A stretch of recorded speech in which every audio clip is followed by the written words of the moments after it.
할렐루야. 오늘 부활주일 함께 교회에서 예배할 수 있게 되어서 너무너무 감사합니다. 한번 따라할까요? 우리 예수님 부활하셨습니다. 우리도 부활할 것을 믿습니다. 옆에 분들에게 오늘은 그렇게 인사합시다. 우리 예수님 부활하셨습니다. 우리도 부활할 것을 믿습니다. 시작. 우리 예수님 부활하셨습니다. 우리도 부활할 것을 믿습니다. 아멘. 종교개혁 시대 때 교회가 늘 인사했던 인사 중에 하나입니다. 주님이 부활하셨습니다. 우리도 부활할 것을 믿습니다. 그렇게 늘 인사를 했습니다. 자, 오늘 요절 먼저 한번 고린도전서 1장 18절 방송실 바로 한번 띄워줍시다. 시작. 십자가의 도가 멸망하는 자들에게는 미련한 것이요 구원을 받는 우리에게는 하나님의 능력이라. 고린도전서 1장 18절 말씀. 아멘. 지난 한 주간 주님의 고난 십자가 묵상하면서 고난의 주간을 잘 따라오신 분들 감사하고, 그런 우리 성도들에게 오늘 부활의 은혜와 능력도 충만하게 임하길 축복합니다. 저도 본의 아니게 우리 예수님 고난에 동참한다고 제가 지난 금요일 새벽기도 마치고 집에 가서 그때부터 몸져 누우셨는데, 예수님은 죽었다가 살아나셨고 저는 거의 죽다 살아났습니다. 우리 성도님들이 많이 기도해 주신 덕분에 정말 제가 정말 아프면서 정말 몸을 꼼짝할 수가 없어요. 정말 진짜 숨도 쉬기 힘들 만큼 아프면서 진짜 주님 부활주일인데 그때까지는 낫게 해주시고 우리 부활하신 주님과 함께 꼭 일어나게 해주십시오라고 정말 진짜 부활의 아침을 간절히 기다리고 그렇게 소망했는데, 정말 우리 주님 은혜로 부활주일날 이렇게 우리 성도들과 함께 예배할 수 있게 되어서 너무너무 감사합니다.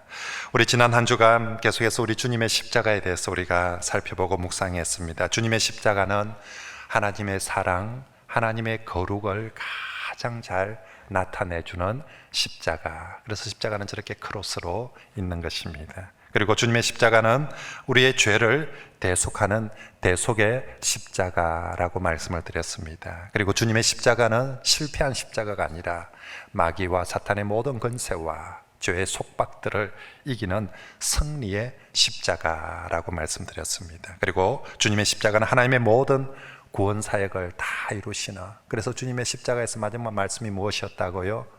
다 끝났다가 아니라 뭐다? 다 이루었다. 그래서 완성의 십자가, 주님의 십자가 하나면 충분합니다 라고 말씀드렸습니다. 자, 그런데 우리 주님의 구원의 역사는 십자가의 죽음으로 끝나지 않고 이제 십자가에 죽은 지 3일 만에 다시 부활하셨습니다. 그래서 주님의 부활은 저 주님의 십자가가 저주의 십자가가 아니라 대속의 십자가임을 가장 확실하게 증거합니다.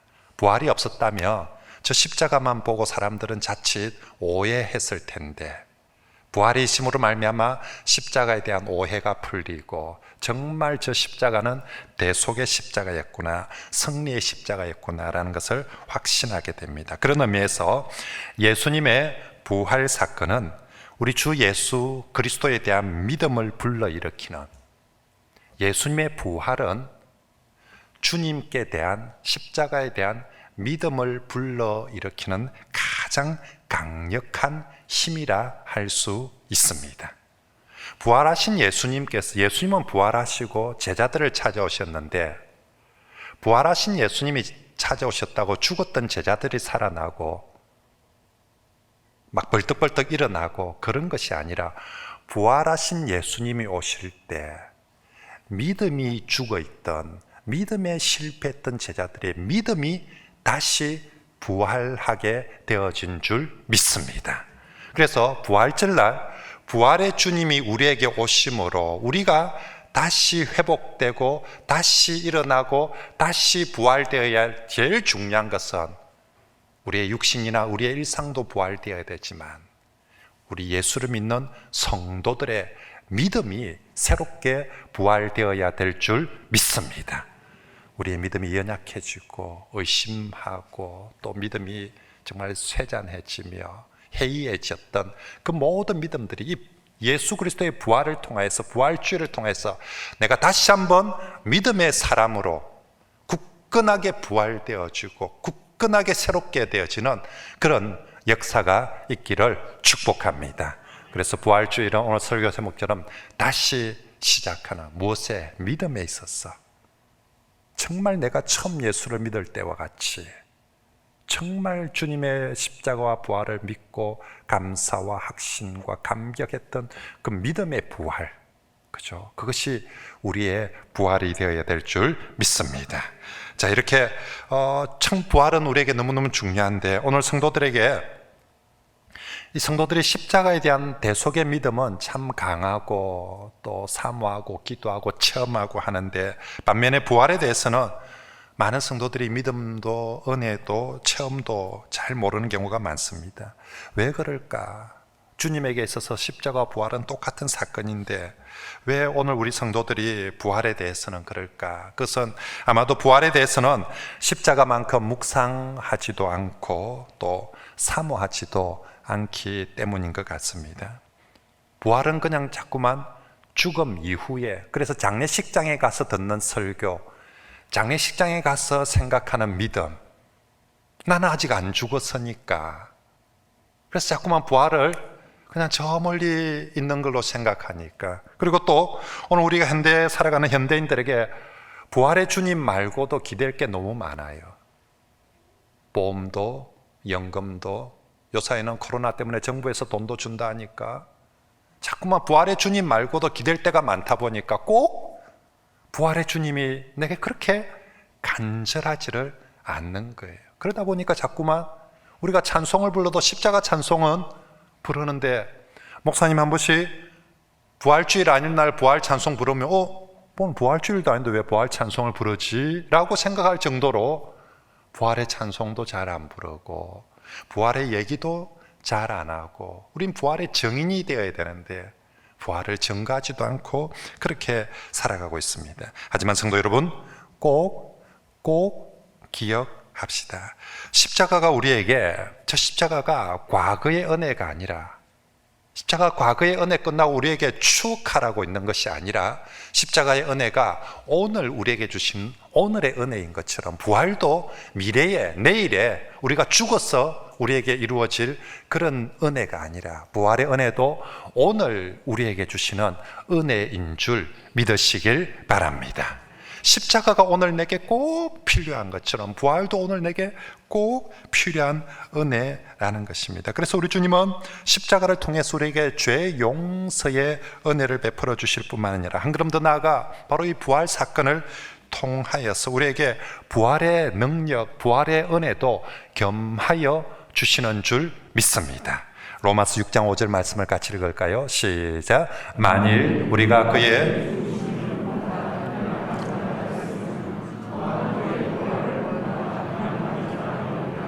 아멘. 믿습니까? 우리가 십자가를 본받아 십자가에 연합되면 또 그 다음에 반드시 그의 부활에도 뭐하게 된다? 연합되리라. 그죠? 다시요. 우리가 저 십자가에 연합되면 부활에도 똑같이 연합되리라라고 약속하고 있습니다. 그렇습니다. 우린 십자가에 어떻게 연합됩니까? 우리의 믿음을 통하여서 십자가가, 예수님의 십자가가 나의 십자가로 증가됩니다. 똑같이 우리의 믿음을 통하여서 예수님의 부활이 나의 부활로, 우리의 부활로 증가되는 줄 믿습니다. 그리고 더 놀라운 은혜는요, 이 부활의 은혜가 훌륭하고 착한 사람들, 목사님같이 인격이 고매하고 훌륭한 사람들, 아니면 선행을 참 많이 하는 사람들, 직분이 높은 사람들, 믿음이 좋은 사람들에게만 임하는 것이 아니라 실패한 제자들에게도 베푸시는 은혜라는 것입니다. 십자가의 은혜는 누구에게 베풀어지던가요? 잘나고 훌륭하고 착한 사람들에게만 십자가의 은혜가 베풀어지던가요? 그렇지 않습니다. 십자가의 은혜도 가난한 사람들, 부족한 사람들, 죄인들에게도 누구든지 믿기만 하며 십자가의 은혜도 참 부족한 사람들에게도 베풀어진 은혜이듯이 부활의 은혜도 훌륭하고 잘난 사람들에게만 베푸는 은혜가 아니라 부족한 사람들, 실패한 사람들에게도 베풀어지는 은혜인 줄 믿습니다. 오늘 본문이 바로 그 얘기를 하고 있습니다. 부활의 주님이 실패하고 절망하는 제자들에게 나타나셔서 그들에게 부활의 은혜를 베풀므로 제자들이 다시 믿음의 사람으로, 사명의 사람으로 새롭게 부활하도록, 다시 시작하도록 해주시는 말씀이 오늘 본문의 말씀입니다. 주님의 부활은 우리 주님 자신에게 뿐만 아니라 주님을 믿는 모든 제자들에게도 새 출발을 하게 하는 은혜와 능력인 줄 믿습니다. 주님의 부활이 믿음을 통해서 우리의 부활로 증가되어집니다. 가장 실패한 사람에게조차도, 가장 부족한 사람에게조차도 주님의 부활은 증가될 수 있습니다. 그래서 그리스도께서 부활하신 것처럼 우리도 죄의 죽음 가운데서 부활하여서 새로운 생명이 될 수 있고, 지나간 과거 어떤 실패와 낭망이 있다 할지라도 그걸로부터 부활하여서 새 인생이 될 수 있습니다. 그러므로 우리가 이전까지 어떤 모습으로 살았다 할지라도 오늘 부활주의를 통하여서 예수 십자가가 나의 십자가가 되듯이 예수 부활이 나의 부활이 되어서 나도 정말로 부활하신 주님을 만난 그 제자들처럼 다시 믿음의 사람으로, 다시 사명의 사람으로 회복되고 부활되고 새 출발하게 되는 그런 저와 여러분들이 되시길 축복합니다.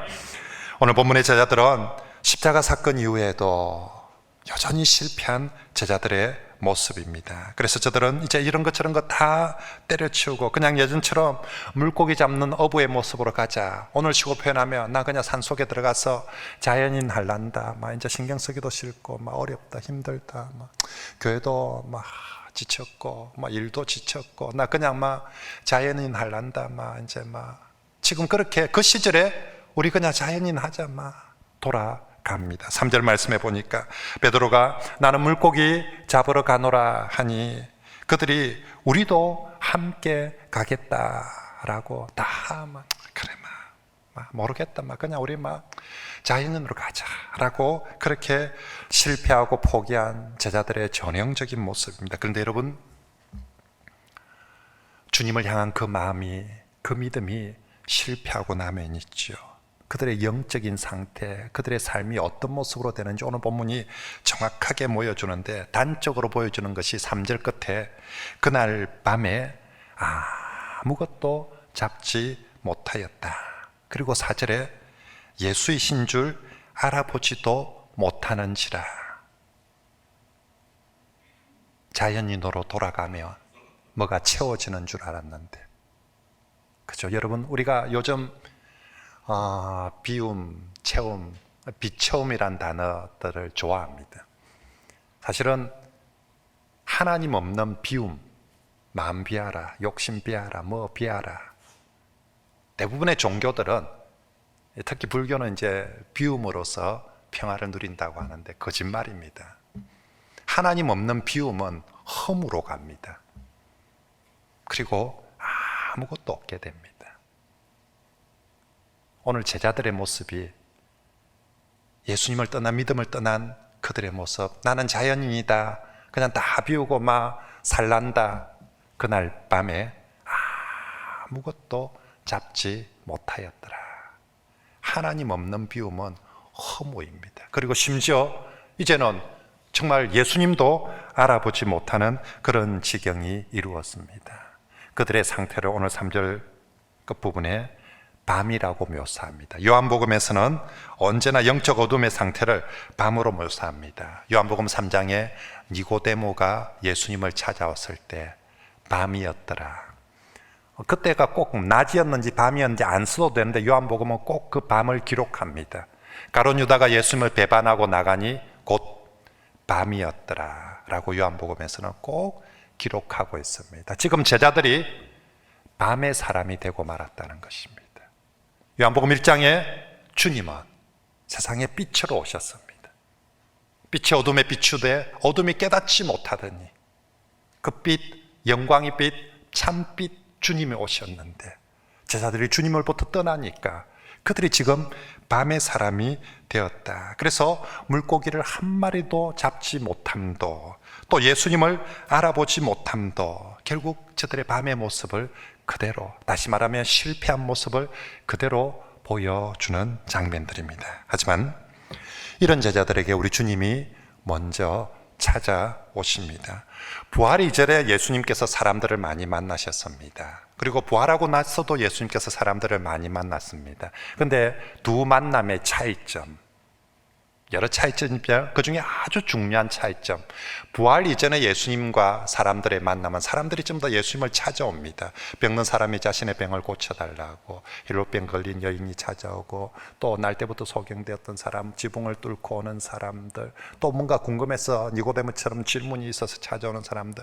부활 전에는 많은 사람들이 예수님을 직접 찾아옵니다. 근데 부활하고 난 이후에 예수님과 사람의 만남은 전부 다 예수님께서 직접 사람들을 찾아가십니다. 예수님이 꼭 만나야 되겠다는 사람 한 사람들을, 엠마오로 가는 두 제자들, 그들은 낭망해서 엠마오로 내려가고 있는데 예수님이 그들을 찾아가시고, 갈릴리 바다에 실패하고 돌아간 제자들을 예수님께서 찾아가시고, 마리아를 예수님께서 찾아가시고, 처음 다 부활하시고 난 이후에는 예수님께서 찾아가십니다. 그런데 우리 주 예수님은 어떤 사람들을 먼저 찾아가실까요?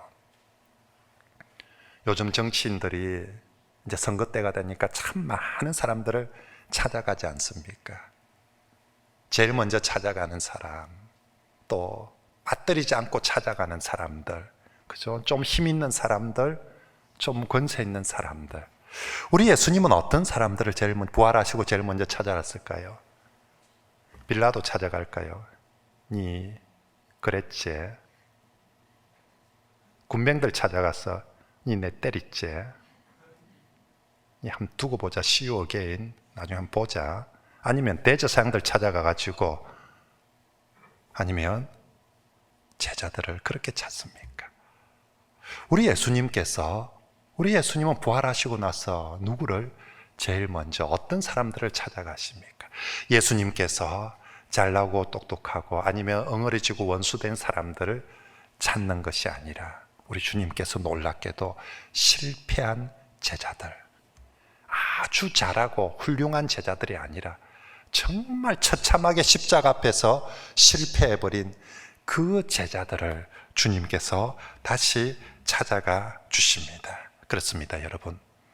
부활의 은혜 어디에서부터 출발하느냐? 부활의 주님이 실패한 제자와 같은 내게 먼저 찾아오심으로 부활의 은혜가 시작되는 줄 믿습니다.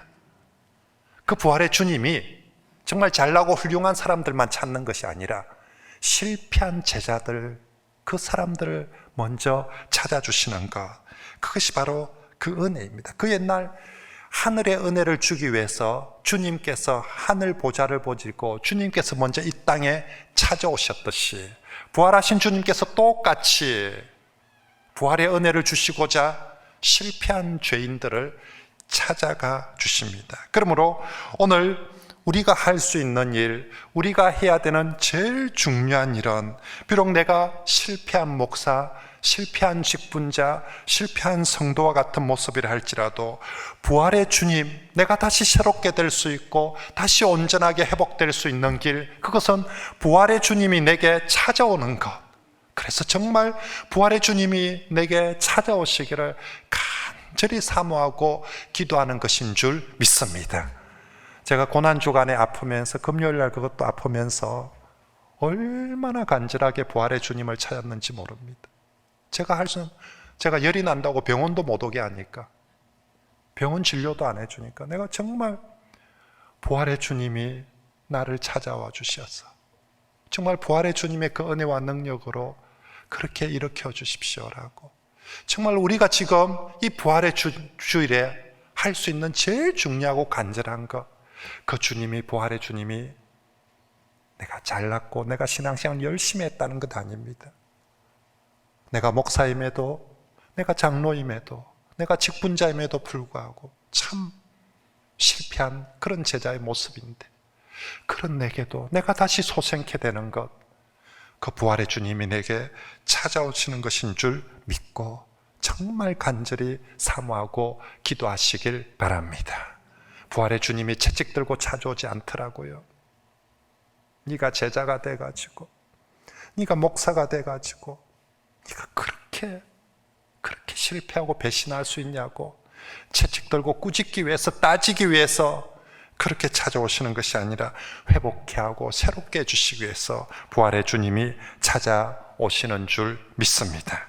그래서 다시 찾아오신 장소도 저들이 실패했던 예루살렘이 아니라 첫 만남의 장소인 갈릴리로 찾아오십니다. 예루살렘 화려하고 좋았는데 너무 쓰라린 아픔이 있는 곳이, 거기서 우리 모두 주님을 그렇게 비참하게 배신해버린 그곳이 아니라 정말 주님을 처음 만난 추억이 있던 곳, 거기서 정말 주님의 은혜를 받았던 곳, 정말 주님의 역사를 보았던 곳, 그래서 주께 신앙 고백을 하던 바로 그 갈릴리로 주님이 찾아오셔서 여기서부터, 우리가 처음 여기서 시작했던 것처럼 여기서부터 다시 시작하자고. 그리고 저들은 밤에 예수님을 떠나갔지만 주님은 새 아침, 새날, 새 아침에 새벽에 찾아오셔서 다시 새 아침에 시작하자고 합니다. 빈배로 돌아오는 그들에게 물고기를 가득 잡게 해줍니다. 쪼무레기 물고기들, 못 쓰는 물고기들이 아니라 오늘 본문에 큰 물고기 153마리라고 분명히 표현하고 있습니다. 이제 제자들을 꾸짖거나 징계하는 것이 아니라 너희들을 새롭게 해서 다시 너희들의 삶이, 내가 너희들을 사람 낚는 어부가 되게 하리라 했는데, 다시 너희가 사람 낚는 어부로, 어젯밤에 예수님 없을 때는 아무것도 잡지 못하였고 그들에게 밤이었는데 주님이 오심으로 그들의 새아침 새벽이 되고 그들의 배는 다시 고기로 가득 채워지는 그런 은혜가 넘치도록 해주는, 그래서 장차 이런 일이 될 것이라는 것을 보여주는, 미리 보여주는 예표적인 그림 언어입니다. 그런데 이렇게 여러분 물고기를 가득 잡게 해주신 주님께서 실패한 제자들을 위해서 더 귀한 선물을 준비해 주시는데요, 그것이 바로 그들이 먹을 떡과 생선입니다. 실패한 제자들을 위해서 부활의 주님께서 베푸시는 또 한 번의 성찬, 또 한 번의 만찬이 오늘 본문의 주님의 떡과 생선입니다. 13절 말씀, 이번 주 외울 요절입니다. 시작. 예수께서 가셔서 떡을 가져다가, 아멘. 하나님께서 내 백성들을 살리기 위해서 광야에서 먹이신 것처럼 우리 주 예수님께서도 그의 백성들을 살리시기 위해서 늘 먹이셨습니다. 오병이의 기적을 통해서 떡과 생선을 제자들은 누구보다 잘 압니다. 그때 어쩌면 제자들의 사역도 정말 예수 계속 따라가야 되나 지치고 힘들 때였습니다. 무리들도 배고팠을 뿐만 아니라 제자도 지친대요. 오병이의 떡과 생선을 통해서 무리들을 배불릴 뿐만 아니라 제자들에게, 와, 예수님 따르는 게 이렇게 좋구나, 예수님 믿는 게 이렇게 좋구나, 예수님 제자로 살아가는 게 이렇게 놀라운 일이구나, 오병이어가 그런 것이었거든. 다시 그 제자들에게 떡과 생선을, 우리 주님 십자가 앞에서도 제자들 또 성찬을 통해서 먹으라고, 내 살을 먹고 내 피를 마시라고, 그래서 내가 죽더라도 너희는 살라고 그렇게 떡과 잔을 나누어 주셨는데, 부활하시고 나서 실패한 제자들을 찾아오셔서 그들을 꾸짖거나 징계하시는 것이 아니라 그들을 다시 살리고자 해주신 것은, 말씀하시는 것보다 더 앞서서 주신 것은 먹이시는 것이었습니다. 주님이 직접 준비한 떡과 생선으로 먹여주셨습니다. 그 옛날 엘리야가 탈진하여서 아무것도 못하겠다고 그렇게 손 뻗고 있을 때 하나님께서 그 엘리야에게 먹이시고 쉬게 하심으로 다시 힘을 보듬시고 사명자로 일으켜 세우시는 것처럼 오늘 우리 부활하신 주 예수님께서 그냥 다 포기하고 자연인으로 살고자 하는 그 제자들에게 오셔서 아무것도 채우지 못하는 제자들에게 오셔서 주님이 다시 떡과 생선으로 먹여주시고 그래서 새 힘을 주시고 새롭게 시작하게 합니다. 주님이 준비해 주신 식사는 제자들을 위로하는 위로의 식사요, 주님과 제자들의 관계를 다시 회복케 하는 관계 회복의 식사요, 먹고 힘을 내라고 하는 정말 생명의 식사가 되는 줄 믿습니다. 이제 그 주님께서 그 옛날 제자들에게만 그렇게 베풀어 주시는 것이 아니라 2000년이 지난 지금 현대를 살아가는 오늘 우리들에게도 다시 그렇게 회복해 하고 다시 그렇게 힘을 주시기 위해서 주님 자신의 살과 주님 자신의 피를 이 떡과 이 잔에 담아서 성찬으로 우리에게 베풀어 주시는 줄 믿습니다. 그러므로 사랑하는 성도 여러분, 부활의 주님이 제자들에게, 실패한 제자들에게 다시 찾아오셔서 떡을 먹이시고 잔을 주시는 것처럼 오늘 부활주일날 부활의 그 주님이 우리에게도 우리가 다시 회복하기를 원하셔서 우리가 다시 힘을 얻어서 새 출발하기를 원하셔서 베푸시는 이 주님의 성찬에 믿음으로 참여하시고 먹고 사시길 바랍니다. 먹고 힘을 얻으시기 바라고요. 우리의 힘과 위로와 능력이 어디에서 옵니까? 정부가 100만 원을 더 주면 우리는 위로를 받고 힘을 얻습니까? 아닙니다. 이 어려운 코로나 시기에 우리가 진짜 힘을 얻고 살 것은 부활의 주님이 오셔서 부활의 주님이 주시는 떡과 잔을 먹음으로 우리가 진짜 힘을 얻고 살게 될 줄 믿습니다.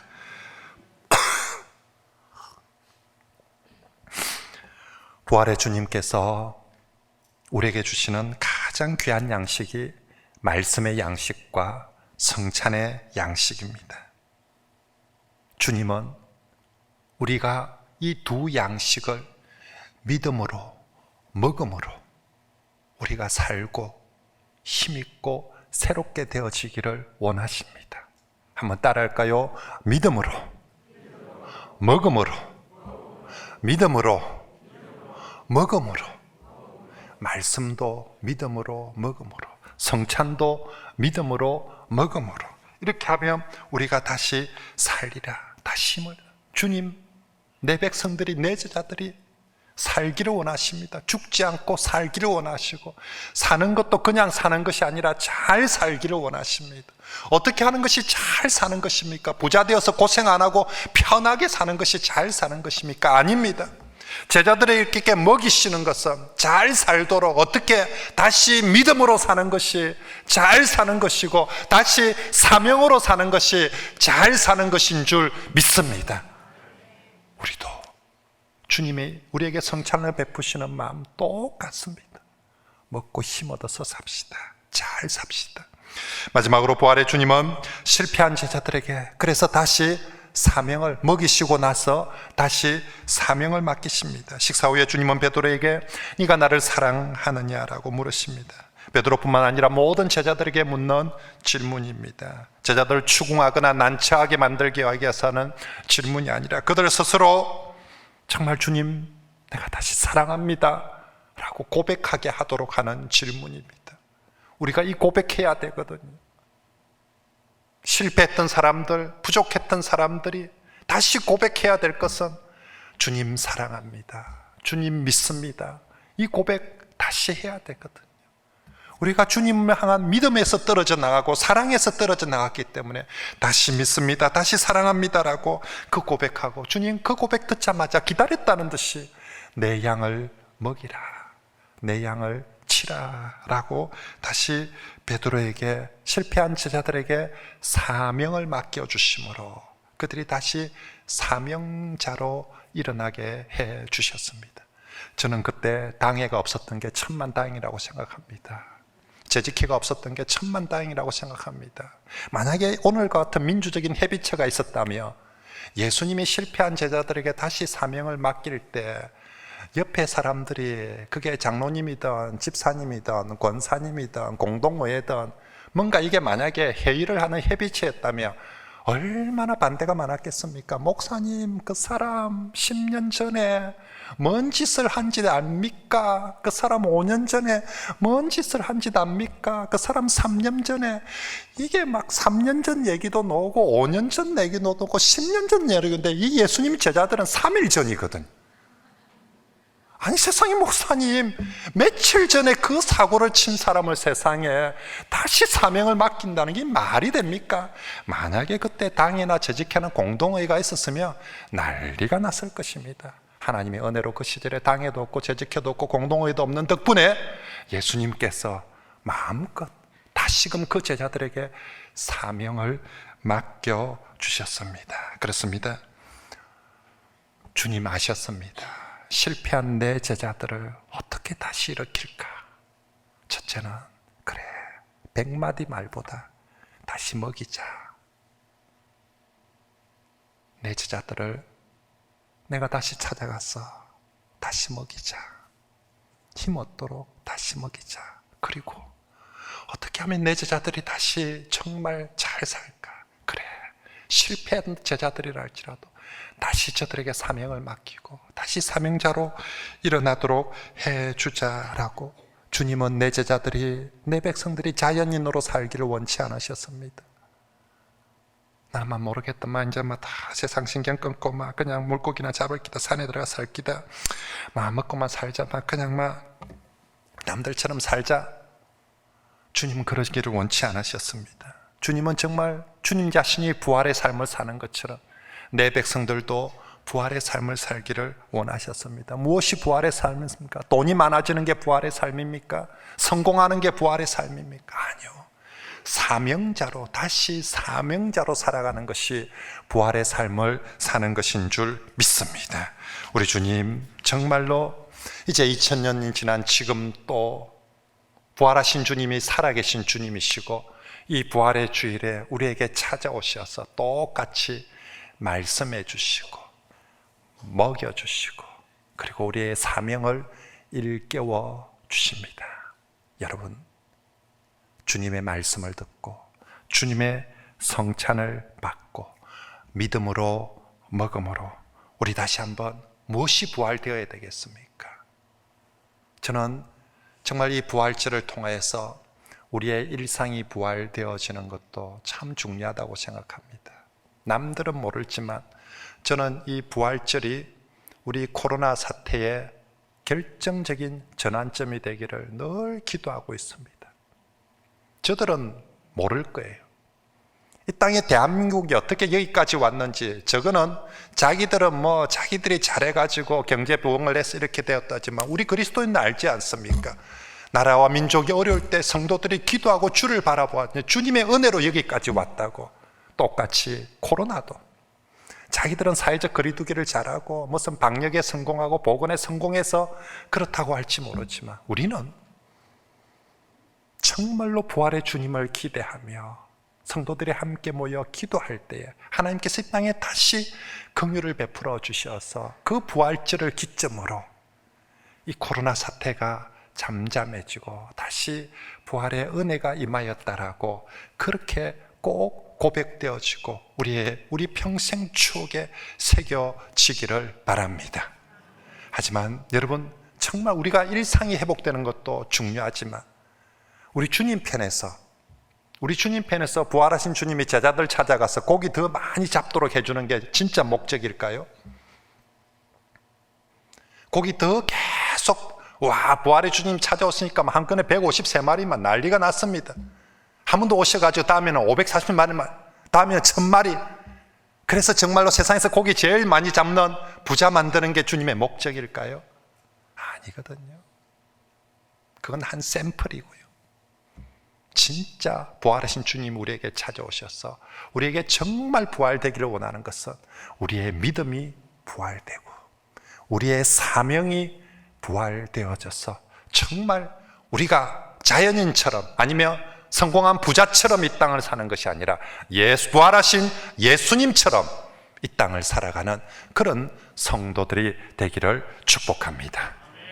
부활의 주님을 믿고 그렇게 살아가는 우리 성도들에게 부활의 주님께서 어떤 상황 속에서도 임마누엘 되어 주실 줄 믿습니다. 이제 우리 기도하고 주님의 성찬의 자리로 나아가겠습니다.